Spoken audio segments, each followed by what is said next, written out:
আমরা জানতে পারলাম যে একজন আমাদের কর্মীকে হুমকি দেওয়া হয়েছে যে সে যদি এই মিছিলে অংশগ্রহণ করে তাহলে তারা দেখে নেবে। একটা প্রবাদ আছে যে রাজার দোষে রাজ্য নষ্ট, প্রজা কষ্ট পায়, নারীর দোষে সংসার নষ্ট, শান্তি চলে যায়। আজকে আমাদের আইন কানুন যদি সঠিকভাবে পরিচালনা হইতো তাহলে আজকে আমরা এই ভুক্তভোগী হইতাম না। ভারত থেকে যখন মাদক বস্তা বইয়া এই গাঙ্গিরে আয়, কিন্তু দেখা যাইতেছে যে এখনের মাঝে বিডিআর তারা কোনো পদক্ষেপ নেয় না। তারা এইগুলা ফাঁস খাইয়া বইলা দেয়, টানার কাছে টানা আইয়া দেখা যায় দৌড়াইয়া, তাদেরকে দৌড়লে আবার দেখা যায় পয়সা খাইয়া সাইডা দেয়, কিছুদিন পরে আবার জেল থেকে আই হয়। আমরা এই আশা রাখি প্রশাসন যেন শক্ত হয় এবং আমরা এই মাদক থেকে যেন বাচ্চা রাখতে পারি। এমন একটা সমাজে বাস করতেছি আমরা, মাদকের ছয় লাভ। আসলে এটার ধারাবাহিকতায় আজকে এই আলেমুল আমাদের বা আমাদের 3 নং ইউনিয়নবাসীর পক্ষ থেকে যে আজকের এই আয়োজন, আমি সবাইকে সাধুবাদ জানাই। আমরা এটা শুভ সমাজকে একটা ভালো দিকে নিয়ে যেতে দেওয়ার জন্য আমাদের যে সমাজের অভিভাবকরা সর্বোচ্চ ভূমিকা প্রয়োজন, এবং আমাদের এলাকায় যে পরিমাণ মাদকের ছয় লাভ হয়েছে, আমরা যেন প্রত্যেক ছেলে মেয়ে বা পরিবারকে ভালো করতে হলে আমরা সবাই আগে সচেতন হতে হবে। আমাদের সকলে সচেতনতার জন্য বৃদ্ধি করে আমরা এই সমাজকে সুন্দর এবং মানবিক ইউনিয়ন করতে চাই, এই প্রত্যাশা রাখি। এই আমতলী বাজার সহ 3 নম্বর ইউনিয়ন গাজার বিশ্ব রোড, ইয়াবার বিশ্ব রোড এবং মাদকের বিশ্ব রোড, 10-5 জন লোকের জন্য আমরা আমাদের আগামী প্রজন্মকে আমরা ধ্বংস করতে পারি না। এর জন্য যদি আমাদেরকে যুদ্ধ করতে হয়, কারো জীবন দেওয়ার আগে আমরা সেটাই করবো ইনশাআল্লাহ। আগামী দিনে এই রোড অর্থাৎ এই 3 নম্বর ইউনিয়নের যে রোড আজকে দুর্নাম হয়েছে, আমাদের আমতলী থেকে শুরু করে ইনাতাবাদ, ছয়শ্রীর এই রাস্তা গাজার বিশ্ব রোড তারা এবং ইয়াবার বিশ্ব রোড বানাইছে, এটা আমরা বন্ধ করব ইনশাল্লাহ। এবং আমরা এজন্য বদ্ধপরিকর। যারা মনে করতেছেন যে মনে হয় এরা একদিনে প্রোগ্রাম হইলে ঠান্ডা হয়ে যাবে, আমরা কিন্তু ঠান্ডা হইতাম না। আমরা এবার যাচ্ছি, একলা ঠান্ডা করলে আরেকলা জিতে হইব ইনশাল্লাহ। এই মাদক প্রতিটা মানুষের জীবন ধ্বংস করে নিতেছে। ছোটো ছোটো বাচ্চারা স্কুল কলেজে ফাঁকি দিয়ে মাদক কারবারি ফুলাপান্তের ছেলেপেলের সাথ ধরে ওনাদের সঙ্গ নিয়ে তারা জীবন নষ্ট করতেছে। আমাদের বাচ্চা কাচ্চাও আজকে কোনো নিরাপদ নয়, স্কুল কলেজের মাদ্রাসার বাচ্চা কাচ্চাও নিরাপদ নয়।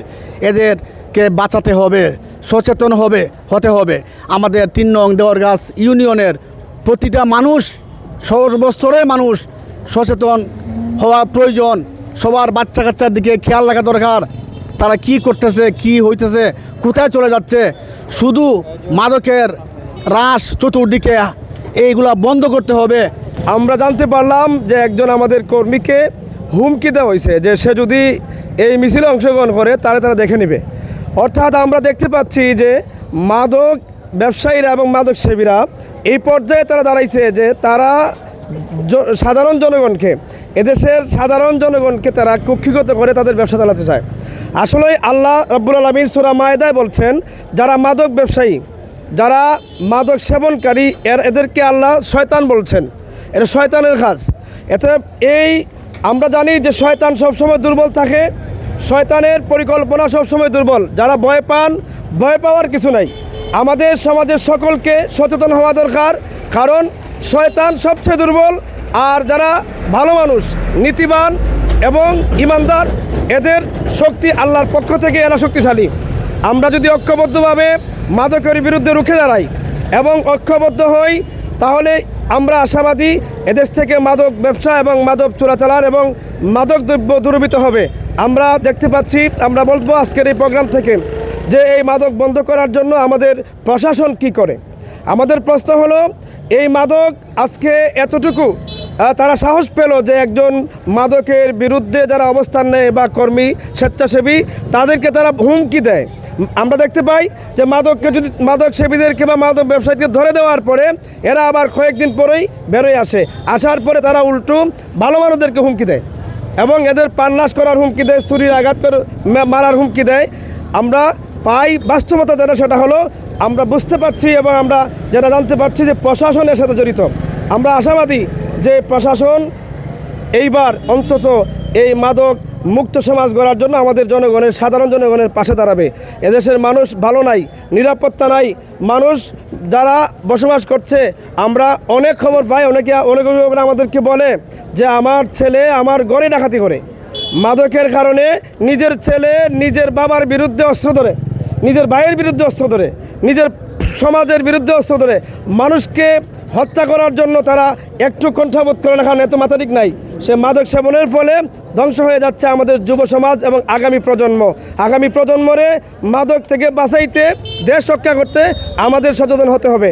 আমাদের পার্শ্ববর্তী দেশ মায়ানমারের 120 কিলোমিটার জায়গা আছে আমাদের সীমান্ত, আর ইয়াবা এবং গাজার গাড়িটা হচ্ছে মায়ানমার, আর সেকেন্ড গাড়ি হইল ইন্ডিয়ার পাহাড়ের ভিতরে গাজার চাষ করা হয়, আর এগুলা বর্ডার ক্রস করে আমাদের দেশে গাজা এবং ইয়াবা চলে আসে। গাজা এবং ইয়াবা চলে আসার পরে যে একদিন গাজা খায়, পরের দিন নাকি সে ব্যবসায়ী হইয়া যায়, সে ব্যবসা শুরু করে দেয়। এভাবে গাজার বিস্তার ঘটতেছে। আর বিশেষ করে আমাদের দেশে দর্শন যেভাবে ঘটতেছে, দর্শনের প্রধান কারণ হল ইয়াবা ট্যাবলেট খাইলে পরে মানুষের মস্তিষ্ক সুস্থ থাকে না। সুস্থ না থাকার কারণে দর্শনের হার আমাদের বাংলাদেশে বাড়ছে, যা ইচ্ছা তাই করতেছে। আর ইয়াবা খাওয়ার ফলে মানুষ দেখবেন বাচ্চা ছেলে শুকিয়ে যাচ্ছে। আপনার ছেলে সন্তান কার সাথে মিশে, কোথায় যায়, এগুলো আপনারা লক্ষ্য করতে হবে, অর্থাৎ দেখতে হবে এ কার সাথে মিশে। এইভাবে মিশা গাঁজা এবং ইয়াবার বিস্তার ঘটতেছে। বিশেষ করে রামিসা হত্যাকাণ্ড যেভাবে হয়েছিল, এটার কারণ হল গাঁজা এবং ইয়াবা। তাদের দুইজনের ফাঁসি হয়েছে। আমরা এই সমাবেশ থেকে এই কথা সরকারকে জানাই দিতে চাই যে এটা যেন ফাঁসির রায় কার্যকর হয়। যদি ফাঁসির রায় কার্যকর হয়, এদেশের আরও গাঁজাখোর ইয়াবাখোর যারা আছে এরা আস্তে আস্তে নিশ্চিহ্ন হবে। মাদকের বিরুদ্ধে প্রত্যেক এলাকার শিক্ষিত সমাজ নষ্ট হয়ে যেতেছে। আমি কিন্তু আমার চেয়ারম্যান সাহেব, মেম্বার সাহেব, তারা আমার সাড়া দেয় নাই।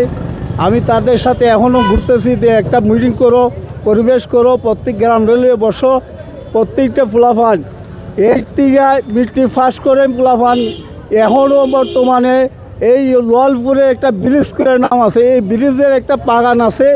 এই বাগান থেকে রামবাঙ্গা মন্ত ডেলি ট্যাবলেট, এমন ছেলেরা, কলেজের ছেলেরা, স্কুলের ছেলেরা, সমাজের নৃত্য, ওই আমাদের ভাই ভাতিজা, আমাদের ছেলেমেয়েরা।